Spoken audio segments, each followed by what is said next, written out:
నమస్కారం. LK news కి స్వాగతం. దయచేసి అందరూ మన ఛానల్ ను సబ్స్క్రైబ్ చేసుకోండి. ఛానల్ నచ్చితే లైక్ చేయండి, మీ స్నేహితులకు బంధువులకు షేర్ చేయండి. ఇక వార్తల్లోకి వెళ్తే, మచిలీపట్నం మున్సిపల్ అవుట్సోర్సింగ్ కార్మికులకు పెండింగ్లో ఉన్న కొత్త జీతం, పండగ బోనస్ వెంటనే చెల్లించాలని AP municipal workers and employees union Krishna జిల్లా గౌరవ అధ్యక్షులు బూర సుబ్రహ్మణ్యం మున్సిపల్ అధికారులను డిమాండ్ చేశారు. రాష్ట్ర వ్యాప్త యూనియన్ పిలుపులో భాగంగా మున్సిపల్ ఆఫీసు వద్ద నిరసన చేసి అనంతరం కమిషనర్కి వినతిపత్రం అందించడం జరిగింది. ఈ సందర్భంగా సుబ్రహ్మణ్యం మాట్లాడుతూ, మచిలీపట్నం మున్సిపల్ కార్పొరేషన్లో మున్సిపల్ అవుట్సోర్సింగ్ కార్మికులు 512 మంది పనిచేస్తున్నారు. మార్చి నెల కొత్త జీతాలు ఈ రోజు వరకు చెల్లించని పరిస్థితి ఉన్నదన్నారు. ఏప్రిల్ నెలలో అనేక పండగలు, అనేక రకాలుగా ఖర్చులు కూడి ఉన్న సందర్భంగా ఈ రోజు వరకు జీతాలు చెల్లించకపోవడం వలన కార్మికులు అనేక రకాలుగా తీవ్ర ఇబ్బందులు పడుతున్నారని అన్నారు. సేటియు మండల కార్యదర్శి సిహెచ్ జయరావు మాట్లాడుతూ, మచిలీపట్నం మున్సిపల్ పరిధిలో అవుట్సోర్సింగ్ కార్మికులుగా పనిచేస్తున్న వారు 2019 నుండి 2023 వరకు సుమారుగా 15 మంది కార్మికులు సాధారణ మరియు యాక్సిడెంట్గా చనిపోయిన వారు ఉన్నారు. జనవరిలో మున్సిపల్ కౌన్సిల్ మీటింగ్లో ఆమోదం అయిన వారికి నేటికీ ఎక్స్ గ్రేషియా అందించలేదని ఆయన అన్నారు. వెంటనే చెల్లించాలని, పండగ బోనస్ 1000 రూపాయలు, మార్చి నెల జీతాలు 21,000 విడుదల చేయాలని ఆయన డిమాండ్ చేశారు.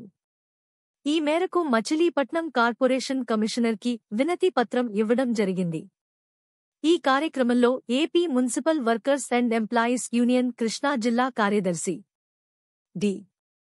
నాగమల్లేశ్వరరావు, యూనియన్ నగర అధ్యక్షులు సిహెచ్ బుల్లెమ్మ, జిల్లా కమిటీ సభ్యులు సంగం రెడ్డి కోటేశ్వరరావు, వై విజయ, సంతోష్ రావు, టౌన్ నగర ఉపాధ్యక్షులు టి వెంకటేశ్వరరావు, కమిటీ సభ్యులు B Subbarao, Y Durga Prasannudu, O Suri Srinivasarao, P Susheela తదితరులు ఈ కార్యక్రమంలో పాల్గొన్నారు.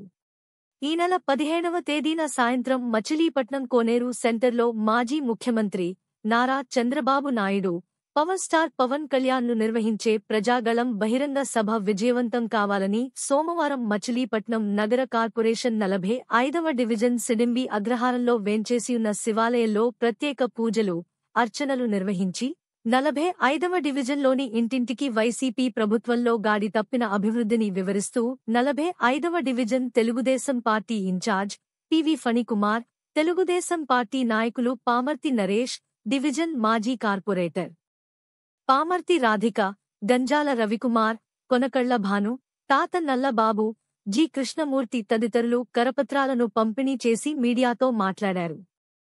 మచిలీపట్నం నియోజకవర్గ అభివృద్ధి తెలుగుదేశం పార్టీతోనే సాధ్యపడిందని, గత టీడీపీ ప్రభుత్వ హయాంలో Vijayawada, Machilipatnam national highway road, నూతన రైల్వే స్టేషన్ల ఆధునీకరణ, రైల్వే డబుల్ లైన్ల నిర్మాణం, మంచినీటి రిజర్వాయర్ల నిర్మాణం ఇలా ఎన్నో అభివృద్ధి, సంక్షేమ కార్యక్రమాలు జరిగాయని, ఎంపీ అభ్యర్థి వల్లభనేని బాల శౌరి గుర్తుగాజు గ్లాసు, మచిలీపట్నం ఎమ్మెల్యే అభ్యర్థి కొల్లు రవీంద్ర గుర్తు సైకిల్పై ఓటు వేసి ఎన్డీఏ కూటమి 2 అభ్యర్థులను గెలిపిస్తే మచిలీపట్నం పోర్టును మేజర్ పోర్టుగా తీర్చిదిద్దడం, బందరు రేపల్లె రైలు మార్గం ఏర్పాటు చేయడం, ప్రతి పేదవానికి సొంతింటి కల సకారం చేయడం, చెత్త పన్నులు తొలగించడం, ప్రతి ఇంటికి ఉచిత మంచినీటి కుళాయి అందించడం, 3 గ్యాస్ బండలు ఉచితంగా ఇవ్వడం, వ్యవసాయం, ఆక్వా గోల్డ్ కవరింగ్ రంగాలపై ప్రత్యేక దృష్టి సారించడం వంటి అభివృద్ధి పనులు ఎంపీ అభ్యర్థి వల్లభనేని బాలశౌరి, ఎమ్మెల్యే అభ్యర్థి కొల్లు రవీంద్రల వల్లనే సాధ్యపడుతుందన్నారు. ప్రజలందరూ విజ్ఞతతో ఆలోచించి వచ్చే ఎన్నికలలో ఎన్డీఏ కూటమి అభ్యర్థులను గెలిపించి రాష్ట్రాన్ని సర్వనాశనం చేసిన ముఖ్యమంత్రి జగన్మోహన్ రెడ్డిని, వైసీపీ పాలకులను తరిమి కొట్టాలన్నారు. చంద్రబాబు, పవన్ కళ్యాణ్లు నిర్వహించే ప్రజాబలం సభకు హాజరై విజయవంతం చేయాలని కోరారు. భద్రాద్రి రామాలయంలో కళ్యాణోత్సవాలు ప్రారంభం. రుస్తుంబాదలోని భద్రాద్రి రామాలయంలో కళ్యాణోత్సవాలు ప్రారంభమయ్యాయి. స్వామికి ప్రత్యేక అర్చనలు నిర్వహించారు. అగ్ని ప్రతిష్ఠ, ధ్వజారోహణ చేశారు. భేరీతాడనం తదితర పూజా కార్యక్రమాలు నిర్వహించారు. అర్చకులు దిట్టకవి బాలశేష కృష్ణమాచార్యులు యాజ్ఞికం నిర్వహిస్తున్నారు. ఆలయ ఈవో వై శిరీష కార్యక్రమాలను పర్యవేక్షించారు. సోమవారం రాత్రి శ్రీ బాలా త్రిపుర సుందరి నృత్య నికేతన్ విద్యార్థులు ప్రదర్శించిన నృత్య ప్రదర్శన అందరినీ ఆకట్టుకుంది. బుధవారం భద్రాద్రి సీతారామ కళ్యాణ మహోత్సవం వైభవంగా నిర్వహించనున్నారు.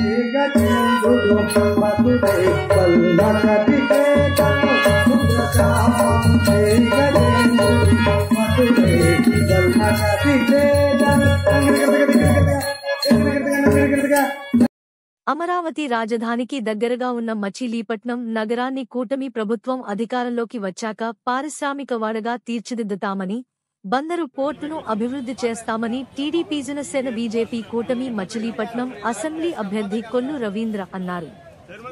సోమవారం బాబు ష్యూరిటీ భవిష్యత్కు గ్యారంటీ కార్యక్రమంలో భాగంగా పొట్లపాలెం, పోతేపల్లి గ్రామాలు, జ్యువెలరీ పార్కులో కొల్లు రవీంద్ర పర్యటించారు. పోతేపల్లిలో ఆటో వర్కర్ల పార్కు, జ్యువెలరీ పార్కును ఎన్టీ రామారావు నెలకొల్పారన్నారు. రోండుగోల్డు పరిశ్రమకు అంతర్జాతీయ మార్కెటింగ్ పెంపొందించేందుకు కృషి చేస్తామన్నారు. ఈ నెల 17న చంద్రబాబు మచిలీపట్నం వచ్చినప్పుడు నగర సమస్యలను చంద్రబాబు దృష్టికి తీసుకెళ్తామన్నారు.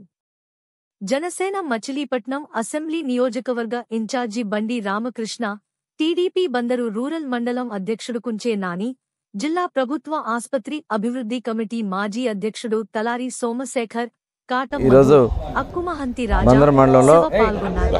పొట్లపాలెం పంచాయతీలో ఈరోజు గ్రామంలో ఉన్నటువంటి ప్రతి ఒక్కరిని కలుసుకోవడం, వారికి ఉన్నటువంటి ఇబ్బందులన్నీ కూడా వాళ్ళతో మాట్లాడుతుంటే పట్టణానికి చాలా దగ్గరగా ఉంది. అభివృద్ధి చెందాల్సినటువంటి ఈ ప్రాంతంలో ఇంకా ఈ మౌలిక వసతుల్లో వెనకబడి ఉండడం అనేది కొద్దిగా బాధ అనిపిస్తూ ఉంది.